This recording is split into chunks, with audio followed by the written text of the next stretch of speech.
M. David Merrill, an instructional effectiveness consultant, developed the instructional design model with which we know today as Merrill's first principles in 2003. This model can be described as a meta-theory, as he created the model by identifying principles that were common in other instructional design theories. His underlying assumption was that if a principle is found in multiple theories, then it has been proven valid through either experience or empirical research. Since Merrill is creating a meta-theory, he doesn't identify any particular theoretical base for his own work, but approaches his affinities with Wittgenstein's idea of family resemblances. To understand this concept, it's helpful to think about how children in a family resemble each other. In most cases, siblings don't look identical to each other, but due to genetics, they will have some features in common. In similar fashion to a family, Wittgenstein argues that a category of items that appear to be connected by an essential feature are actually linked by a network of overlapping, crisscrossing similarities. Wittgenstein's classic example is games, as he shows that, say, sports, board games, card games, and childhood games do not have a single feature in common, but rather draw from a group of features. Likewise, Merrill remarks that no one theory contains all of his first principles, but all the theories contain some of the principles. As a result, his model is the result of observing family resemblances in instructional design. Merrill's first principles start with the assumption that learning occurs when the learner is solving a real-world problem. Learners then move through the 4 instructional phases: activation, demonstration, application, and integration. The real-world problem is always at the center of the learning activity, however. The first 5 principles are summarized in this table. The bottom row shows an example which we will describe in the following slides. The first principle relates to the type of instruction, problem-centered. In the principle, Merrill describes that learning is promoted when learners solve real-world problems. The 3 corollaries listed on the screen describe further ways in which problem-centered learning can occur. So let's imagine that an instructor wants learners to think about urban planning and can help to help solve transportation problems or ecological issues. Following the 3 corollaries, the instructor might invite learners to consider a city which wants to encourage its residents to use bicycles in order to decrease congestion on the roads and cut down on emissions. Learners would then be asked to solve this problem and encouraged to think about how they could apply their skills and knowledge to the real world. They might start by considering how to solve the problem for their campus or neighborhood, and then adapt that solution for other environments in the city. Moving into the second of Merrill's principles, we understand that learning is promoted when learners are able to activate existing knowledge to build upon. This is the first phase of effective instruction, activation. The corollaries in this stage provide suggestions of how instruction can be designed so that learners are building upon past knowledge. Using our bicycle example, learners may be asked to reflect on their own experiences riding bicycles or to ponder why they drive places. This reflection activity would coincide with the first corollary. In the third principle, or second phase of effective instruction, Merrill suggests that learning is promoted when the new knowledge is demonstrated to learners. Using our bicycle example, the instructor might assign a video for learners to watch, which describes the concept of bicycle-friendly design. This learning activity would be an example of the third corollary. The third phase of effective instruction, or Merrill's fourth principle, says that learning is promoted when learners apply new knowledge.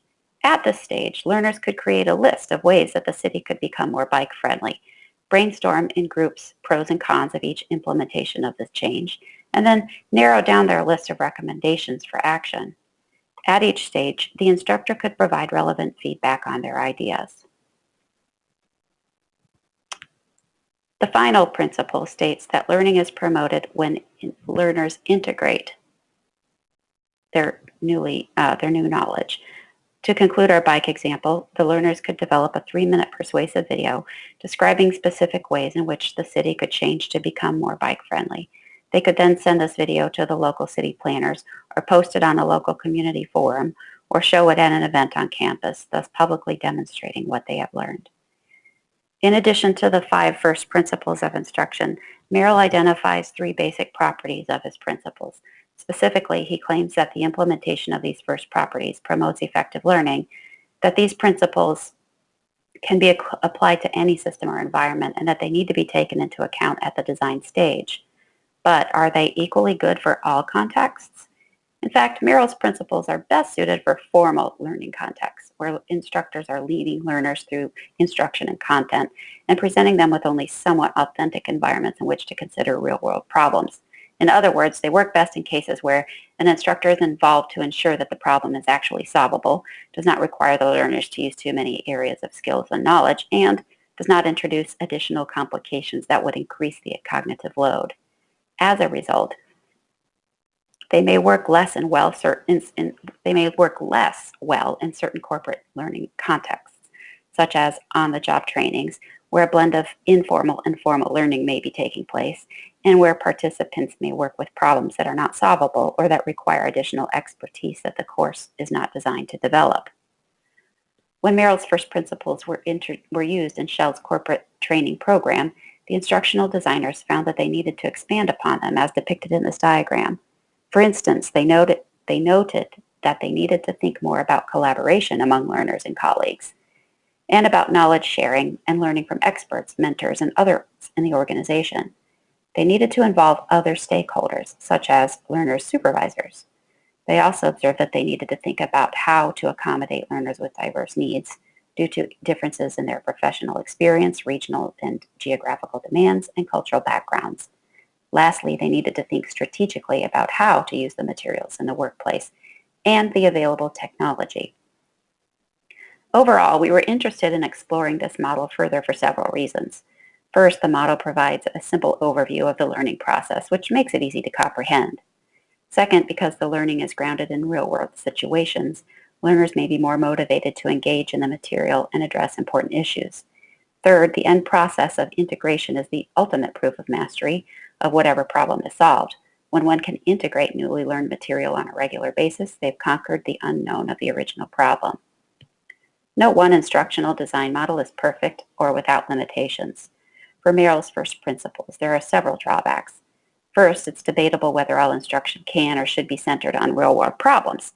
For instance, certain disciplines involve the study of abstract concepts, which can help train habits of thought that are useful in real-world contexts, but which do not have real-world applications. For instance, pure mathematics is distinct from applied mathematics precisely because it is unconcerned with real-world applications. Moreover, not all real-world problems have solutions, and it can be difficult to select a real-world problem which is uncomplicated. A related drawback is that the exploration and learning is bounded by the original problem to solve. That is, learners may be traveling down bunny trails seeking answers to complicated problems, or they may be limited in their exploration of the problem because it is not actually relevant. Likewise, extensive scaffolding may be required at multiple steps in the model, especially if the real-world problem is far out of reach of the learners. Equally, learners may not have sufficient prior experience with a particular problem, which would create problems in the activation phase. These limitations can be overcome by selecting a real-world problem which has a definitive answer and with which the learners have some familiarity. The instructor still needs to be able to teach new material, but it should not be so far removed from the learner's previous knowledge base that the instruction cannot begin in the activation phase. Finally, Merrill's principles do not provide much guidance about how collaboration or peer-to-peer instruction promotes learning, which means that they need to be supplemented by social constructivist theory in certain contexts. They also do not consider how different learners might have different needs. As a result, Merrill's first principles are widely applicable, but they do have certain gaps that require supplementation with other instructional design theories that we will learn about this week.